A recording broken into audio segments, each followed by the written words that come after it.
Welcome to If You Don't Know, You You will. Will. Man, you know what I'm saying? We've been gone for a minute. Me and Miss Mimi-Jienne over here, you know. We had a lot of stuff going on in our life for a little hot second. Yes, we did. You know what I mean? But it's all good. You know what I'm saying? For the people that don't know us, you know what I'm saying, know our names, we're going to put it down at the bottom of the screen for you right quick so you'll see who you listening to this evening. You know what I'm saying? But, yeah, how you been doing, man? I've been doing pretty good. You know, we just been doing our thing, and that's it. That's it. But we are back. Yeah, and we are back, baby. officially back. And this episode, if you don't know, you will. We'll be talking about unspoken expectations in relationships.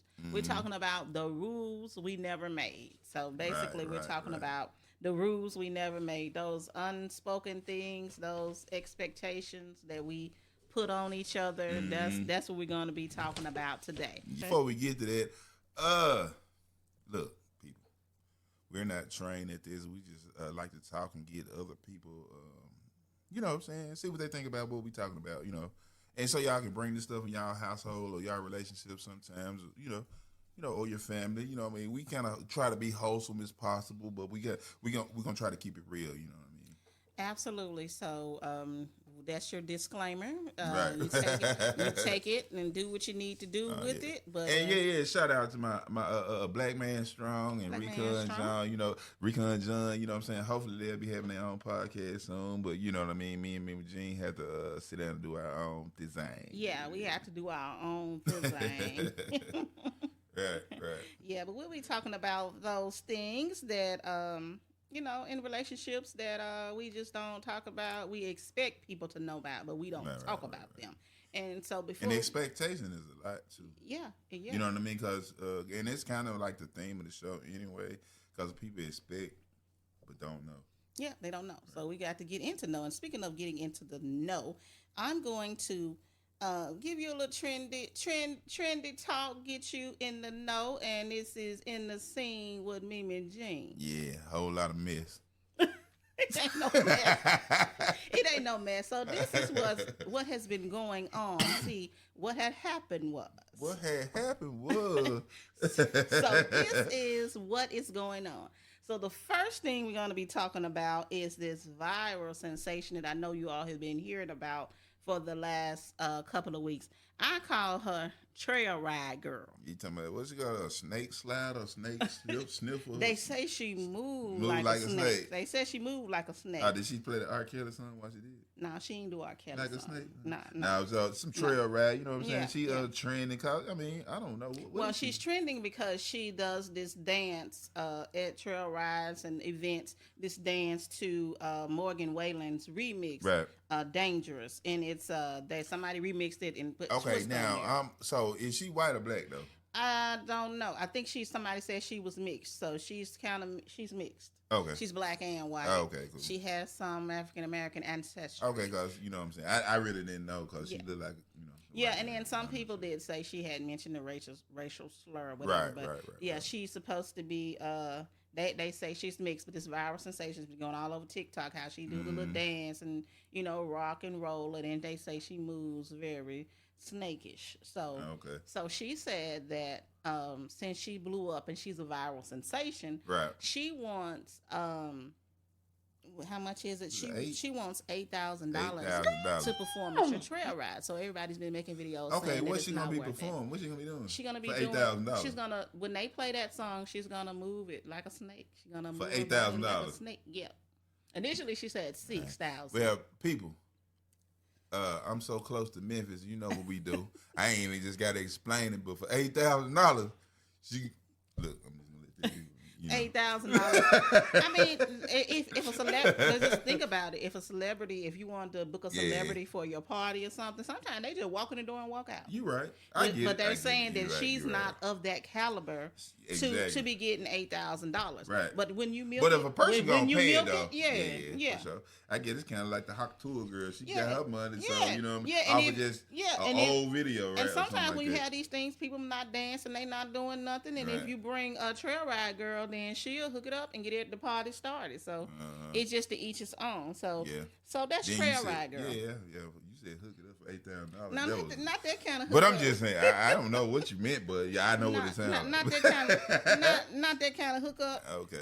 But our next topic is the internet is whispering and buzzing about Michelle and Barack Obama possibly getting a divorce. Okay. You know that ain't true. No, that's not true. They said Michelle's been missing from some key events that Barack has been at. Right. So and then Michelle also said, when Barack was in the White House, that they were at odds. They had some conflict going on, and then Barack said recently that he has a lot of making up to do. He still has some making up to do. So people kind of took that and ran with it because Michelle, decided that she didn't want to be at certain events. Right. But that's not true. Yeah, because a lot of people just missing anyway. Yeah. You know what I mean? And when you at in any position you in, when you got a lot going on, sometimes your household do get neglected. Yeah, it does. Not intentionally though. Mm-hmm. You know what I mean? It just that comes along with the job. I know you're supposed to have a nice balance between the two, but sometimes it just becomes hard. Right. And they have been together. They just celebrated their 31st wedding anniversary, and they've been, just because they're open and honest about their struggles doesn't mean that something's going on. Everybody has those times when things are not so good in the household. So. Right, and that's normal behavior. I'm even like us, we've been together for like 30-something years. Yeah. Yes, we have our problems, you know what I'm saying? But the job is to work it out. Right. So. And finally, the last thing we're going to talk about in our music segment is, let's talk about Carrie Hilson. Okay? She recently said she didn't even write the lyrics that sparked the whole Beyonce diss drama. She said she was forced to record that, and the song is "Turning Me On," the remix. She said that, and that thing is a banger, the boy. It is. Yeah, it's bumping. And so Carrie was saying that the producer Polo the Don made her basically made her perform those lyrics, record that that portion. She said she didn't want to. She didn't want to be disrespectful to anybody, but she felt like if she hadn't, she wouldn't have had a career. Did they say what choices she had if she didn't? Well, she said that Polo the Don kind of. He didn't threaten to take her life or anything, but he just said that if you don't do this, you won't have a career. And she had just come out and everything, so she did it. Now, Esther Dean wrote the famous lyrics. Right. And so they were going back and forth. Esther said, it was me. I did it. I wrote it, but we wrote it together. You knew what you were saying. Yeah. And Esther went on but to she write had a for thread Beyonce. on her career also, so they kind of put her up against the 8 ball. Well, she said she got blackballed. She said she could have been so much more had she not said those lyrics, and they were aimed towards Beyonce. I get you. So well, were they really? Well, she said to the left, and and that was at Beyonce's song. So when she did that. Everybody was like, okay, she's talking about Beyonce because she said she need to go have some babies. She need to sit down. She faded. And so that led everybody to believe that, okay, she's talking about Beyonce. But Esther wrote those lyrics and she performed them and they became one of her biggest hits. Right. And she was like, just crying and stuff on the Breakfast Club saying she felt like, she was forced to do that. Right. And if she had the opportunity to do it again, she would stand up for herself and take control and she wouldn't do it. Right. So I think she went on to have a pretty good career, but then she laid dormant. She was dormant for many years. Right, yeah. And but was she still writing though? I don't think so. I think nobody would touch her after that. So she was just saying that she wished she had made a different decision. And then Esther came back and apologized on behalf of all women, saying that that was demeaning. I shouldn't have said that. So. So she apologized, and artists go through more than what we know. Yeah, because we don't know everything that go on in this industry. No, we don't. In any industry, like we talked about Barack earlier, and you know what I'm saying, he was a head of chief of the country, House, president of the president, but his household kind of failed in a way. Yeah, you know what I mean? But certain things got neglected. It got neglected. There was some neglect there because he's the leader of the free world. And sometimes you forget that I'm a husband too. He might have been upset about some decision that he had to make, and he might have came home and let him have it. And they, she was probably remembering those times when he wasn't as nice because of the immense pressure that he was under. Yeah, and he didn't take it out on her in person. But it's kind of like how this podcast, what we talking about today. Well, we're gonna talk about it in the short word later on. Anyway, some things you think your other person's supposed to know, or they supposed to know. You think they're supposed to know and just do it. But sometimes you just get lost. Yeah, you do. Yeah. And speaking of music, let's switch gears a bit and have a little fun. Okay. All right. Okay, so let's do what we're going to call our music lovers moment, where we are going to share our top 5 musical compositions of all time. So, all right, I have to pull mine up. And this is personal because we're talking about the composition, the instrumental. We're talking about the music that moves us, that we will listen to this song even without the lyrics. It's just that powerful. You want to go first? Or you want me to go first? I don't know. You know what I'm saying? I can go first. It's okay. all good. Okay, give me your top 5. You know what I'm saying? Usually be ladies first, I guess. You know what I'm saying? I get to go first. It's her show. You feel me? No. it's our segment, but it's up to you now. Go take it away. And mine is like in no particular order. You know what I mean? I just, thought about it after it was presented to me by the wife.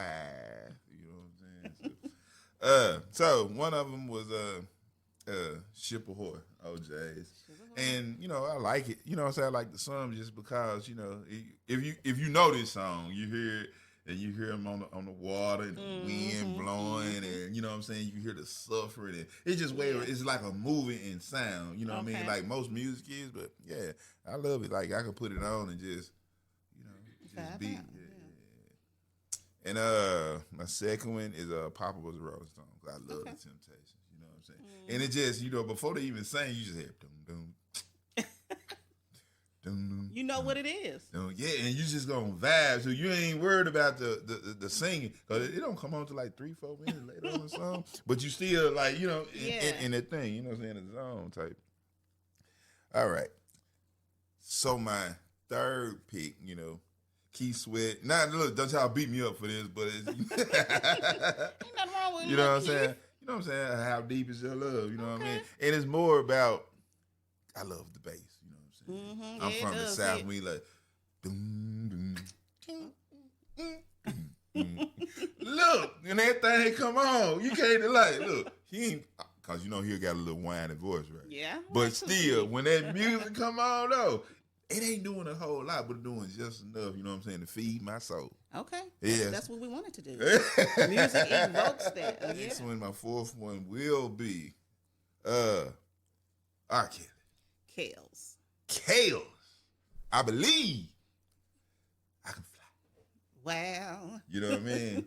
Because that's what I remember when my kids was young, and it was like everybody was singing this song at all like graduations. I'm talking even at kindergarten graduations. It's like I used to think that I cannot go on. Okay. You know what I'm saying? And everybody, I believe. Yeah.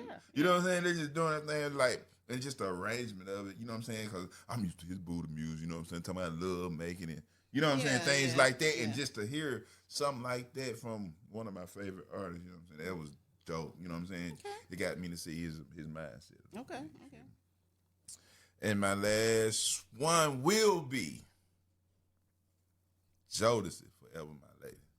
Because that's one of them songs that just come on, you automatically locked in. You know what I mean? You automatically locked in. Early 90s, 93 or something like that. Yeah, man. When we had cassette singles. Oh yeah. And you had like 3 songs on one side of the same song. Oh yeah. And you can hear the instrumental, you can hear the rap version. Yeah, man. Yeah. Oh yeah, them boys was cold. Back in the Pop Tunes day. Oh yeah. So that's my fact. In no particular order, people. You know what I'm saying? You know what I mean? But they're like those. Now I have a lot more, but like off the top of my dome, to like my go-to songs, like when I'm feeling a certain kind of way, I just put these on. You know what I'm saying? Okay. Depending on my mood. You know? Okay. Now we get into my top 5, and I did kind of categorize mine and put them from 5 to 1.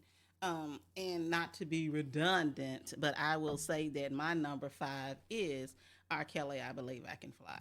Right, and there's a lot of things going on with R. Kelly, but I remember this particular song when I was in college at Tougaloo. This song, our freshman year, when we were at one of our assemblies, and we was, just sitting there, all of the freshmen, all us was just, we had to go to chapel every Wednesday, so we were just sitting there, and then all of a sudden, the president just started playing the song, the instrumental came across, and then he, everybody just started singing it, because, he expected us to sing it, and then somebody took the lead, and, so that song has a little sentimental value to me, and it is a wonderful arrangement as well. Right. Despite everything that's going on with him, that song has always had a particular meaning. Yeah, so we don't care that much. Okay, and number 4, my number 4 would be Maxwell, Bad Habits. Oh, yeah. And that is the song. I mean, I can't control the feelings. I can't control the feelings. Yeah, and then he breaks it down, and it's a whole production. Yeah, and then my number 3, which I'm going to be about to cry every time this song comes on, is Michael Jackson, Will You Be There? And that's from the Free Willy soundtrack. And it's like, hold me like the river Jordan. Hey, come on now. Hey. I was in Yeah, so that is the jam. Yeah. Okay, and then he, just the musical composition, the choir comes in. Right. And he's just has all kind of emotions. You could tell that he got a little spoken word in there. You can tell that he's crying. I mean, it evokes so many emotions. And my number 2, I was a little torn between this one, but I said it would be Aerosmith. I Don't Want to Miss a Thing. Mm-hmm. When the movie comes on, what's the name of that movie? It's Ben Affleck and all of them. Somebody put it in the chat. I know y'all know what it is.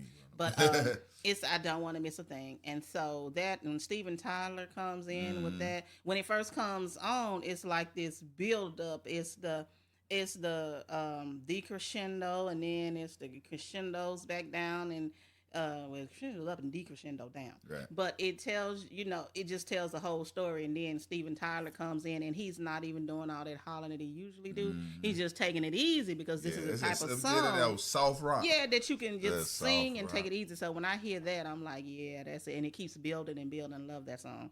And my number one of all time is Purple Rain. Purple Rain. Everything purple, everything Prince. Everybody knows I like everything. Cause you any problems. Yes, Purple Rain. I mean, it might be 20 minutes long, but I mean the guitar solo, the riffs, all of that breakdown. Genius.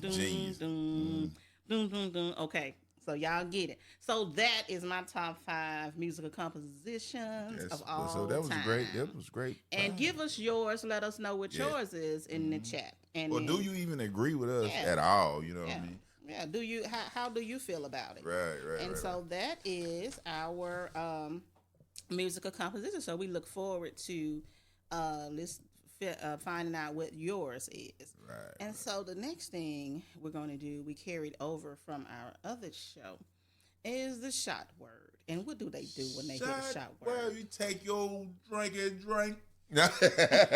So whatever it is, you know, you drink water, apple juice, libations. Yeah, we're going to have some libation, a few spirits. Lemon drop. You made this lemon drop. I'm gonna tell you. Don't drop the lemon drop. You made this lemon drop. So when y'all hear the shot word, which is supposed to, it's more like a phrase, supposed to. So when you hear supposed to, the ideal is that you're supposed to take that shot. Oh, yeah. Look at that shot. And multiple shots. Pull me up. Pull you up. So we're going to pour up. So y'all make sure that y'all take those shots when you hear the shot word, when we say supposed to. I got to take mine. So like if we said, hey, what you supposed to do? We supposed to take that shot. Or that sip. That's good. Yeah, that's really good. Okay. I had a shot, but I had to, I'm getting old. I can't take shots like I used to, so I'm old. Yeah, so we just gonna take sips. Yeah. So we just gonna take swigs. Do what you do. Do what you do. Right? So we're gonna take swigs of our liquor. Yeah. I mean of our liquor. Yeah, Let's keep it real. That's what we grown. Yeah. Okay. So, we'll get into it.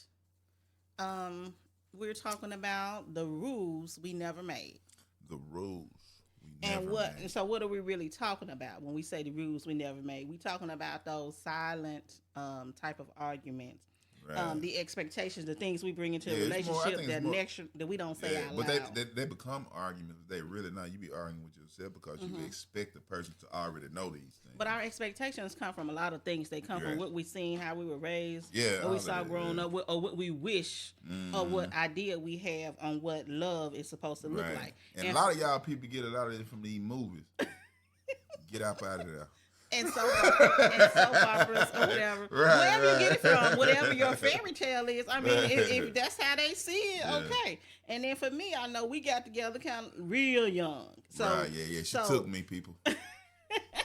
Real young. And I'm talking about high school, 10th, 11th grade. Yeah. So those expectations in my head or what I had or what I thought it should be, I know you didn't know. You didn't have any idea, but I definitely did. I knew what I wanted and how it was supposed to be. It comes from like some type of trauma or what you wish your house was like because you didn't have it there. You know what I mean? And then when you see a person that you like, you expect them to know, you don't know this already. Yeah, you should know. But my house is different. But some things we feel like. Here, you can have mine. You good? Because I want to make sure. I'm good. You want to make sure my expectations are taken care of. Yes, ma'am. Well, thank you, sir. That's so nice. Of you. I learned something today. Well, when we got married, I assumed that. It's Cap. You heard, bruh, Cap. Nah, go ahead. When we got married, I assumed that you knew these. You knew certain things. You had already, like you're a man, so you know how a man is supposed to be. So I assumed that you already knew these things. But I know these things don't necessarily come with an instruction manual. But some things I thought were just innate that you would know. And but as one we thing know, you can't do people, is read my mind. It's not. No, but those were expectations that I never voiced. Right. I should have said, "Hey, this is what I expect, and this is what I want." Because expectations and rules are not the same thing. And a lot of people assume that the man's supposed to pay because don't get me wrong, through life and through time, that was always the thing. Being chivalrous and a man taking the control, and you know what I mean. But also through time, that has changed a lot. But there's nothing wrong with that. It's not. No. Because if you understand something, you want to pay. If you ask the person out, and why don't you pay? But it's when it comes. But is it expected? I know it's expected. It's expected. But is that the rule or the law? That's more like a. These days it's different. Yeah. These days it's different. I mean, if we decide that if we mutually decided that we're going out, like a lot of times when we go out or whatever, whether it's at the grocery store or where we at, a lot of times, I'll take my card out and people think I'm paying for. Right. The household, and you just bagging the groceries or whatever, not knowing that it's the same card from the same account. Yeah, look, you can see them burn the back of my head. They like, look at it. They look at him and say, "That'll be $89.65." Yeah. Look. And then he looking, and then I'm like, and like, okay, now she gotta pay. Why she gotta pay? Why she gotta pay? Why? But if we're at a restaurant or something like that, even though it's coming from the same account, even though it's the same card, it makes it's just the way it looks. The way it looks. So to the outsider, but then I'll be like. Because, sometimes you'll give it to me to sign, but you'll put your card in there or whatever, and I'll be like, okay, I'm going to sign it or whatever. But it's just, those things like that. And the difference, I'm going to give y'all the difference between expectation and rules. Right. And expectation is something that we hope or we believe will happen, okay? And the rule is something that is non-negotiable, like it's a standard. It's like a boundary. It's like this is how it's going to be. So sometimes when we say rules, people think, okay, that's a bit strict. Okay, you're giving me a rule that's strict. You don't tell me what to do or whatever. And that is in that essence. But when expectations that we have go unspoken, that is when they start to kind of look like a rule. Because I'm like, now, what are we doing here? And then if we break that rule or that expectation, then everybody mad. You know, and it happens. It feel like you being, you betrayed or something. Now you mad because you told me not to do that, or you told me the expectations that I don't do that. I talk to you first. It's just like a lot of people have things about how they women dress. Sometimes it's an expectation or a rule. Yeah. Now it can become hazy sometimes because I want you to dress exotic or sexy for me, not for everybody else. Now, if you leaving me at home, hey, you probably need to go change. Now, if I say it like that, and other people around like, ooh, girl, you gonna let him talk to you like that? Yeah, it's just like you're not going. When I say you're not going out with those jogging pants on. Oh yeah. I guess. You ain't going out there with those jogging pants on. But a lot of it's out of respect, though. Yeah, you know what I'm it's like everything deems from being respectful to the one that you with. Yes. And a lot of people don't have respect because people want to be in a relationship and single at the same time. And that's where the disconnect comes from for a lot of people. Everybody has their own set of rules. Every couple, every relationship, you got our own set of rules. Like for us, we'll say, okay, no matter how mad we are, we're going to sleep in the same bed. Right. Although sometimes I don't want to be in the bed because I'm mad. Yeah, and I don't care because we going to spoon tonight. I don't care you mad at me. I might wake with a knot on my head, but look, tonight we spoon and we'll talk about why we mad tomorrow. And another rule, or expectation or something I know that you set is that we don't text. When we have an issue, we don't text each other when we're away from the house. Right. And I'm gonna tell you, Peter, why we don't call each other and talk about what's wrong when we're away from the house. And I'm not gonna read that far because I can't read your emotion. You know what I mean? Like, I'm going to read it in the way that I feel about it. You know what I'm saying? When I read a text and that mother about 3 pages long, and I'm reading it how I'm already feeling. And I don't want to do that. I want to read it the way you presented it to me.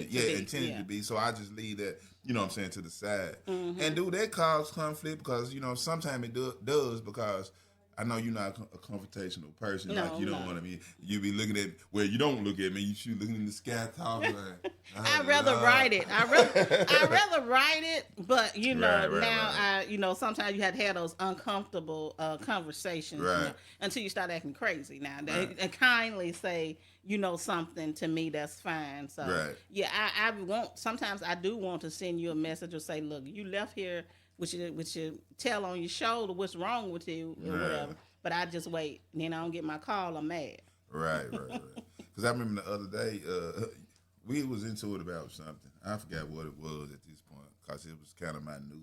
Either way. And he's like, I ain't think you would even call me. Yeah, because you was mad. You was mad. I didn't know you, whatever. So those type of expectations. But it's the expectation. Like, rules, I'm still, you know what I mean, or expectation or rule. I'm still going to call because you used to me doing it. You know what I'm saying? It's just like me coming home. Even if you hold the phone. Right, yeah, we hold her. All right, then. My break over. My break over. We done held the phone for 10 minutes, ain't said nothing. Because we mad. But this the time I call, and I'm going to keep on calling at that, you know what I'm saying? At that time, because we mad or not, you know what I mean? And so when you set those type of rules for yourselves and for your relationship, y'all just abide by them. You know what I'm saying? Mad or not. Like you were talking about the bed thing, like, we ain't doing that. You sleeping on we sleeping on the couch. Who? You got me messed up, man. Hey, man, say, man.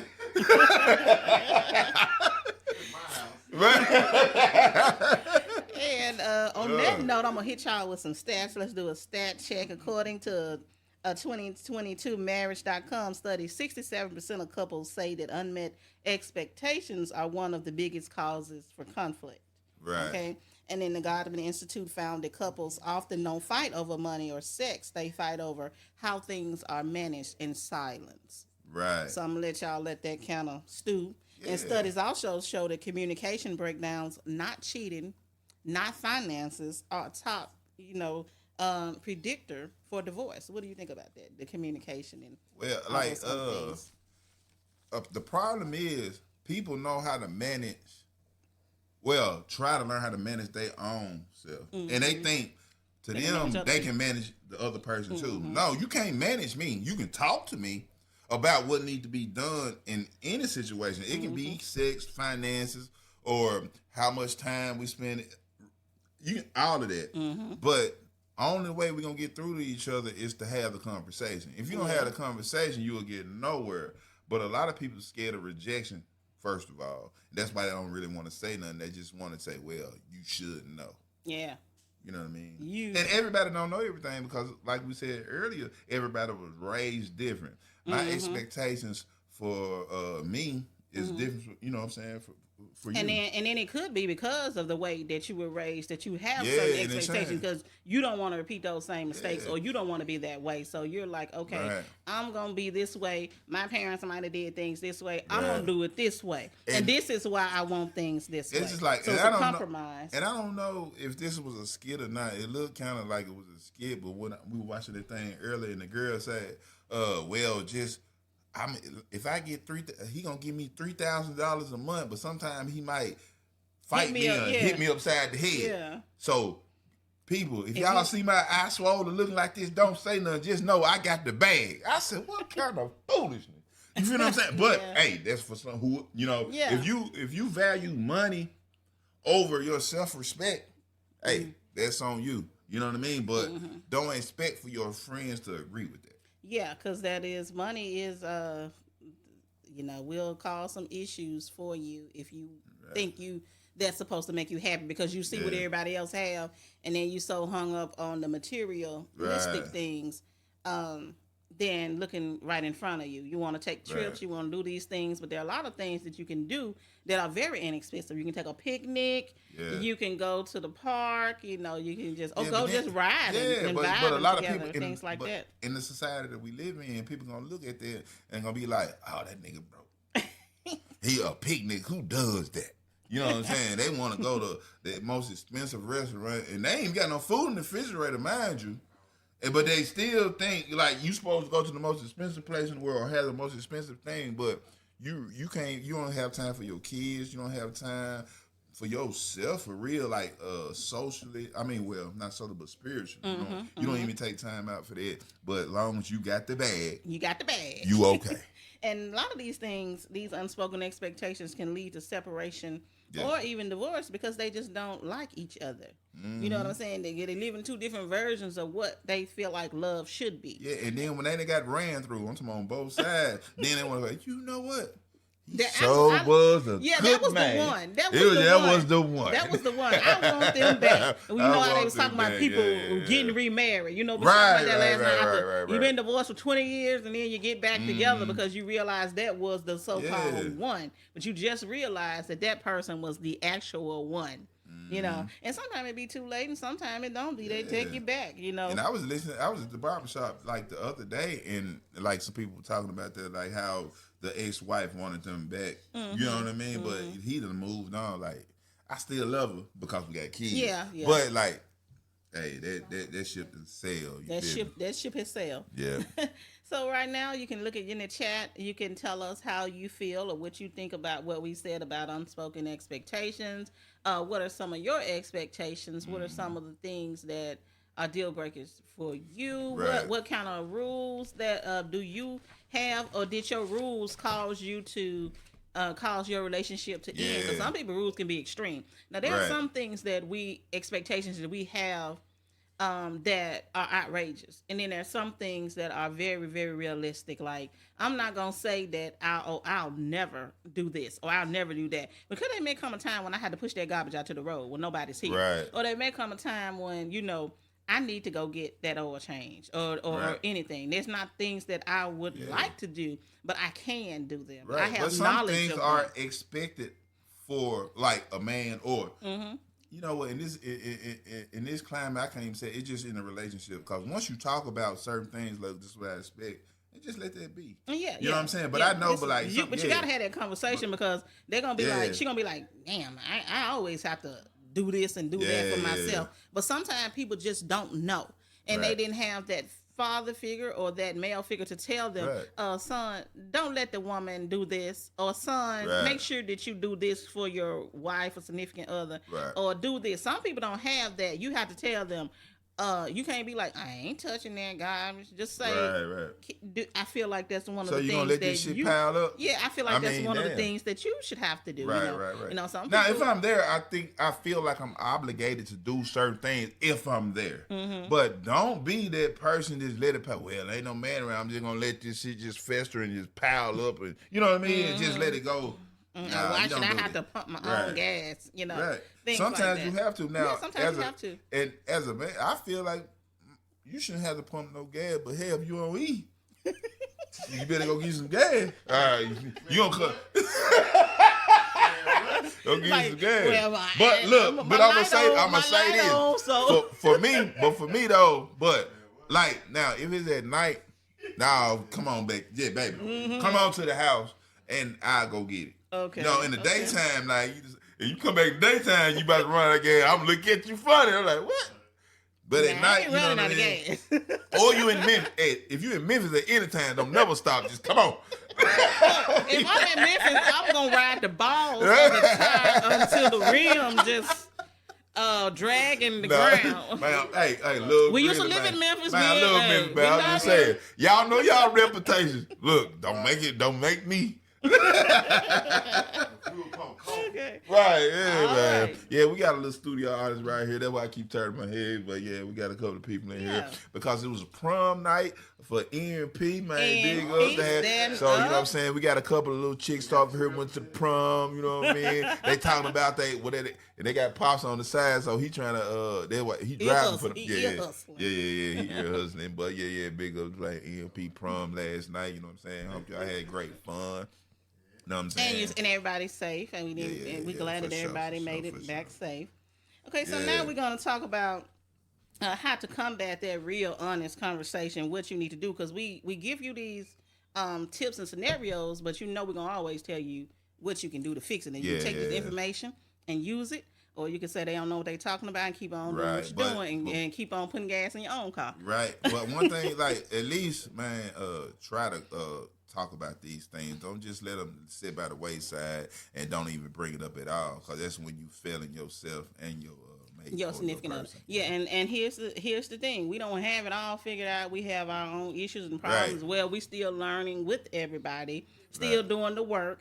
But we're gonna give you some stuff that'll help you. So the first thing that we want you to do is check in often. So you want to ask your mate, "Are you good?" and you mean it. Mm-hmm. Okay, because sometimes I ask that phone call at 11 o'clock. It depends on if it's on a Tuesday or Thursday though. Because I'm in a meeting. Because I'm in a meeting. But if he don't call me, then I'm gonna be like, wait a minute. I think I might need to go down there. Is he all right? Yeah. He making it work all right? Is everything okay? Mm-hmm. I'm gonna check and see. Okay, yeah, the Hyundai has made it to. Right. So check. But she got a GPS on me anyway. That's another story. You gotta make sure you're safe. Do your check-ins, because I always ask, how you doing? You good? I noticed the so-and-so and so-and-so. You need to get your doctor's appointment or whatever. Mm-hmm. And check in about check the temperature, see how everything's going, because you could think y'all doing well and you're not. Your mate is in hell. Ooh, I'm going to backflash. I'm going to call the Holy Spirit. Lord.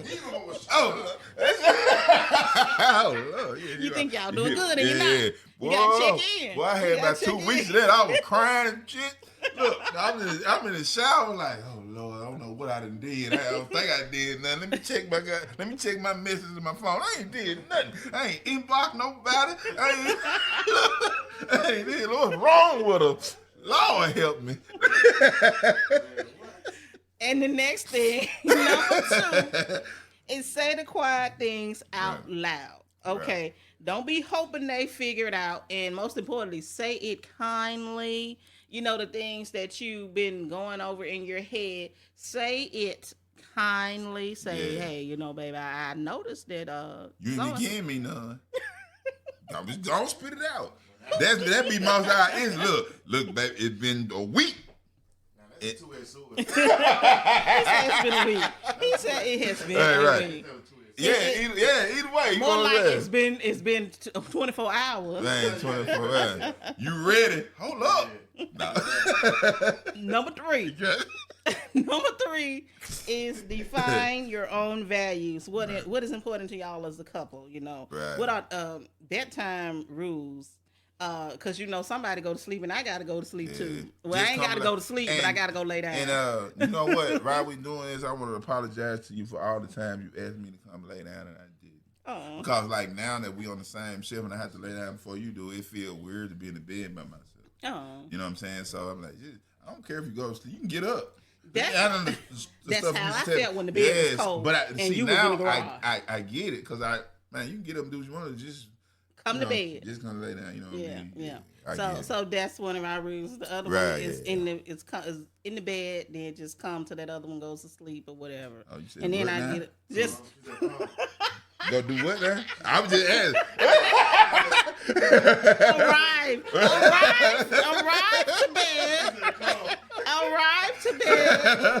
Arrive to bed and sit there and wait till they go to sleep and then get on your iPad. Get on your iPad and your phone, go to TikTok and make videos. Okay. She's so nasty. Make those. You nasty. You're right. Because something about the nighttime.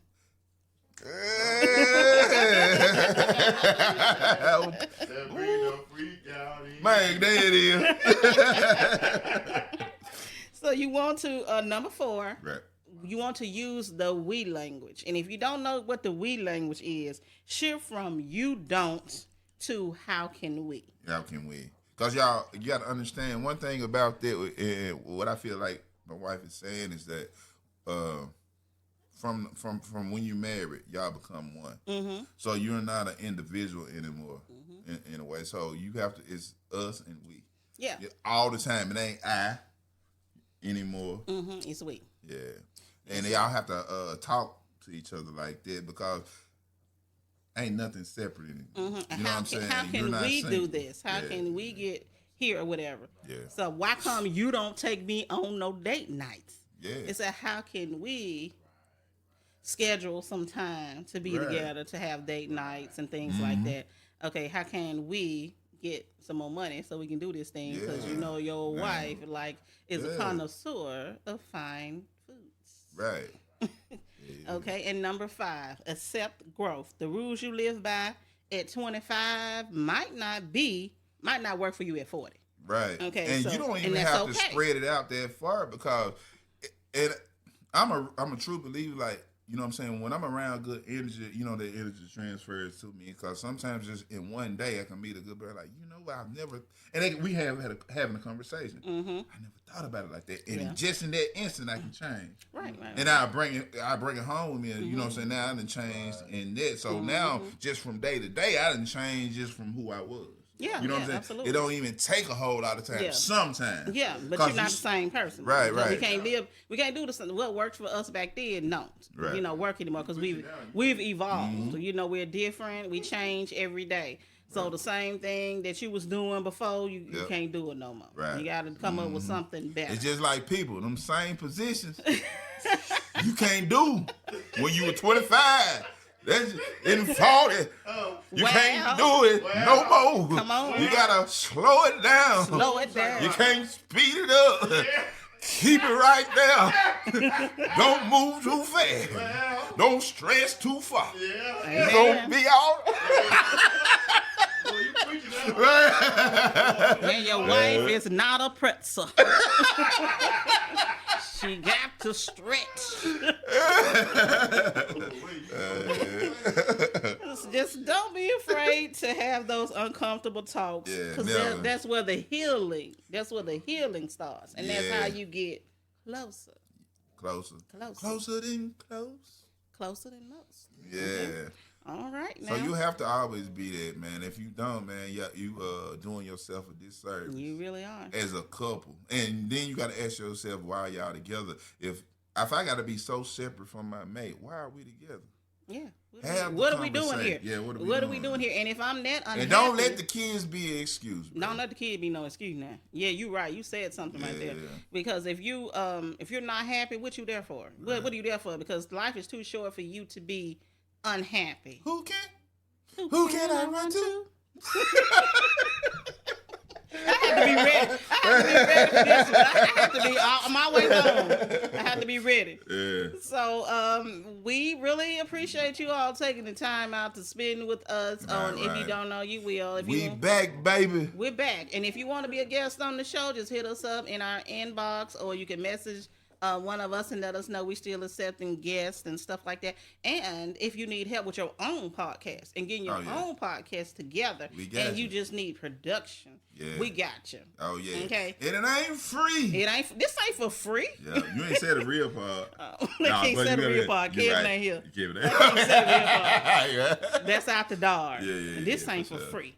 But definitely we can help you to get your podcast production going. Whatever you want to talk about, whatever you want to do. But first you got to be our guest. That's a stipulation. You got to be our guest. Okay? You got to be a guest first. And then we'll ease you on into the C13 family. Oh, yeah. Okay, and we're going to hit you with the socials. There are the socials. You can check us out on Facebook, If You Don't Know, You Will. On YouTube, If You Don't Know, You Will. On Instagram, at If You Don't Know, You Will podcast. TikTok, and I guess this is Spotify. Yeah, that's Spotify. Yeah. That's Spotify. So you can check us out. And when I'm broke, you can hit me up on any corner in Mississippi. No, I'm just playing. I thought you were going to say Cash App or something. We on the corner. On the corner, straight swing. Because sometimes I will put you on the track because I am in charge of the girls and the guys. I'm in charge of the girls. She pimping me out. You got to do what you got to do. It ain't easy, but it's necessary. Man, pimping ain't easy, but it's necessary. Okay? Somebody got to do it. All right. Okay. All right, you guys. We appreciate you being here, as we said. And if you don't know, you will. And we'll let you go now. See you later.